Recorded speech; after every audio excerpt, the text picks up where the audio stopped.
What do you think of the Washington Post not endorsing? I mean, they're justifying it by saying they're going to go back to their roots, that they didn't used to endorse. They've been endorsing, by the way, since the 1980s. Remember what their slogan was, Katie? Democracy dies in darkness. Boy, that's a good one. Talk about irony. Democracy dies in darkness. And so they've decided to go dark for the rest of the campaign, at least editorially. A lot of courage out there these days, loads of courage. First, it was the Los Angeles Times, then it was the Washington Post, and now, just today, news broke that USA Today has also decided to avoid endorsing a presidential candidate. But for the purposes of this discussion, let's talk about the turmoil that's currently unfolding at the Washington Post, because for the first time in 36 years, the paper announced that it will not endorse a presidential candidate, and it's all because of one man. Their billionaire owner, Jeff Bezos, who clearly suspects that Donald Trump is going to win the presidential election, and he doesn't want retaliation if that does in fact happen. At least that's what the suspicion is here. So the decision to not endorse in this or any future presidential races was announced in a column written by William Lewis, the publisher and CEO of the Washington Post. Here's what he wrote. We recognize that this will be read in a range of ways, including as a tacit endorsement of one candidate or a condemnation of another, or as an abdication of responsibility. That is inevitable. We don't see it that way.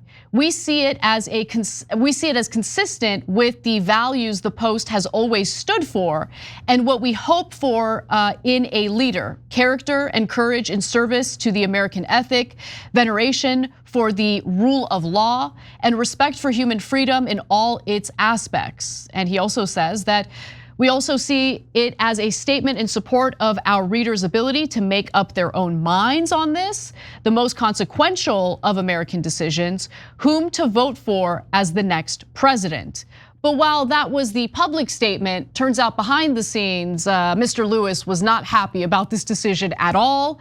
Behind the scenes, it turns out that Lewis and the Post's opinion editor, David Shipley, were actually fighting Jeff Bezos tooth and nail to avoid making this call, but Bezos made the call anyway. Privately, they tried and failed to make a case not to abandon the tradition so close to an election. Now, this has caused an uproar. A lot of paid subscribers to the Washington Post canceled their subscriptions. The latest number I saw was around 200,000 subscribers.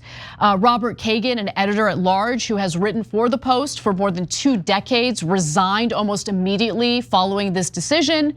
Others have resigned too. Editorial board members Molly Roberts and David Hoffman have both stepped down from their positions on the board, and more are reportedly considering doing the same. So another member told Semaphore, people are shocked, furious, surprised. If you don't have the balls to own a newspaper, don't. 20 opinion writers at the Post also slammed the decision with their own column, writing that the Washington Post decision not to make an endorsement in the presidential campaign is a terrible mistake. It represents an abandonment of the fundamental editorial convictions of the newspaper that we love.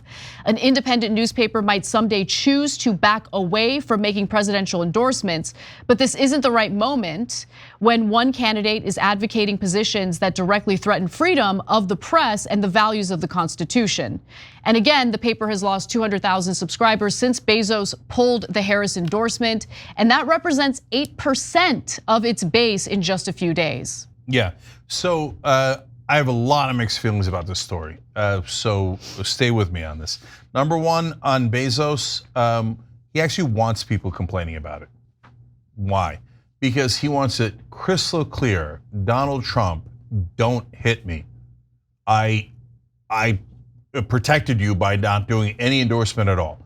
Why is he getting that message out there? Because Donald Trump is lawless, and especially after they couldn't get him for all of his law breaking, there's gonna be no accountability if he's president again. And he has threatened Amazon before. You have to understand, Amazon is worth over $1 trillion. He bought the Washington Post for 250 million, $250 million versus over $1 trillion. So Amazon has government contracts. Amazon can be greatly affected by regulation or deregulation. He's got billions and billions on the line when Trump gets back into office. So for him, the Washington Post is a little ding, and he wants everybody screaming, "Oh my God, Bezos is doing Donald Trump a favor." Right. Okay, he's a businessman. And so now to the folks who are complaining about it. Guys, he owns the paper. What did you think when he bought it? That he doesn't own it? No, he does. That he's not gonna affect things. Murdoch, when he bought the Wall Street Journal, he was like, "Oh my God, I won't touch a thing." If we see everything that Rupert Murdoch owns, he totally controls their editorial. And so what happened at the Wall Street Journal? 100% controls their editorial. Why? Because he owns it. That's not that complicated a thing to understand. And look, was this gonna really move any votes? Are you serious, guys? Like the people reading the Washington Post and the people that had canceled their subscription, I got news for you, they were voting Kamala Harris. Okay, so the idea that the Washington Post is so respected by the whole country, including undecided voters and maybe even MAGA, that they would read the Washington Post editorial and go, "Oh, I think they're right. I'm voting for Kamala Harris." That was not gonna happen. It was not gonna move one single vote, okay? So bring it down. So why are they actually that upset? So look, there's legitimate reasons. Are you an organization that does honest journalism? Or do you hide your opinions? That's relevant. I'm gonna come back to that in a second. But the other, in my opinion, the main reason is, folks, unfortunately, and I hate this, we don't do it, and it hurts us sometimes when we don't do it. People just want their views reaffirmed. Yeah, totally. And so the people who read the Washington Post, they wanted it reaffirmed that Kamala Harris should be the president and Trump shouldn't. So when the Washington Post editorial board doesn't reaffirm that feeling, they get really mad. And they get frustrated. And I know we're on the left, but we've criticized Obama, we've criticized Biden and Harris, we've criticized the extreme left, and people get really mad. They say, reaffirm what we already think. No, our job is news, our job is truth.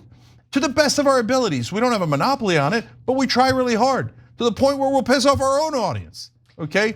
But and here Bezos is doing it not out of the, because he's pure, for the exact opposite reason, yeah, right? That's right. But understand that none of these organizations are pure. All you were doing is emotional gratification for your readers and viewers anyway. I mean, what are they doing on MSNBC? What are they doing on The View? What are they doing on Fox News? All emotional gratification for the people who already believe that. So I also have mixed feelings on this, especially in regard to the importance of a newspaper endorsing a presidential candidate. I agree with you, I don't think it really makes a difference. I also agree with you, the reason why people are so upset about this is they're looking for a validation of where they stand on this election. But the other thing that I'll just say is, I actually do take issue with the fact that a single person, the newspaper's owner, can essentially veto what the editorial board intended to do. And look, it's not like this is a rarity. I think this is actually a teachable moment for most Americans, so you understand how media in America actually works.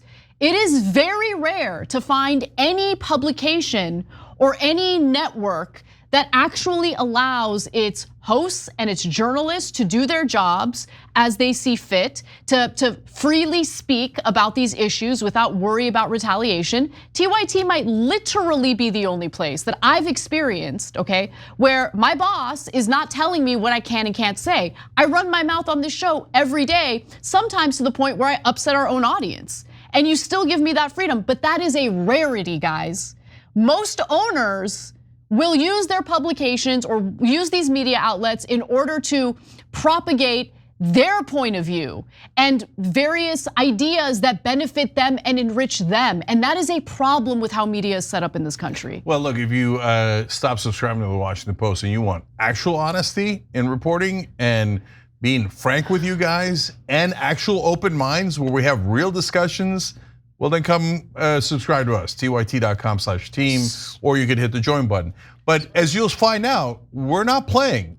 We're gonna say things that make you uncomfortable, and you're gonna say, well, wait, I want you to agree with me. But no two human beings ever agree on everything. It doesn't make sense. This whole idea that both the left and the right have is, well, no, there's already a preset ideology, and everyone should agree with a preset ideology. That's nuts. That's not gonna happen. And especially in a network like ours, where we have independent thinkers, I'm not gonna tell people, you must fall in line, you must have the same opinions as me or as anyone else. That's boring, that's uninteresting, and you learn nothing from it. I have to say one more thing about this that's really important. For all the people who are so upset that they're pulling their paid subscriptions from the Washington Post, and also to you, Cenk, the point that you're making about former subscribers to the Post, now supporting us. We rely on publications like the Washington Post, the journalism that is carried out by these publications. Now, every publication is a mixed bag, but there have been incredible investigative reports carried out by the reporters over at the Washington Post. So when you're essentially defunding this organization because you're upset over the lack of presidential endorsement, you are taking jobs away from investigative journalists, of which there are few left in this country. So just consider the damage that can be done by reacting instead of stopping and thinking about, okay, what's the best course of action? And I can understand if you don't want to support the Washington Post because you're super upset at Bezos, I understand that. But there's also now damage being done, essentially throwing the baby out with the bathwater, because we need these reporters, we need these journalists. I value them and I value the work they do. Okay, damn it, Anna, now you're gonna get me to be honest again. Okay, that's what we do here. She's right, go resubscribe to Washington Post. So look, because text is so much more important than television, to be honest. Print, yep. Like you turn on cable news, it's a dumpster fire. 100%. It's nothing but propaganda. So MSNBC couldn't find a single thing wrong with the Biden administration. Fox News can't find a single thing wrong with Donald Trump. It's absurd, totally absurd. But Washington Post, New York Times deeply frustrate me from time to time. We share their frustrations with you guys. But at the end of the day, they also do real journalism there. Not all the time, and the way that they shade the truth in favor of the establishment drives me crazy. But yes, they have wonderful reporters, AP, Reuters, real journalism. We need objective reporting. We can't do our job without them doing their job. So make sure you're supporting outlets. Go help The Guardian, go help The Lever, go help The Intercept, Orion Grimm and Jeremy Scahill's new operation, etc. Drop site news, yeah. Drop site news. And look, you canceling your subscription doesn't affect Jeff Bezos at all. He's I don't believe Elon Musk is rich, but it doesn't matter. He's the richest or the second richest man in the world.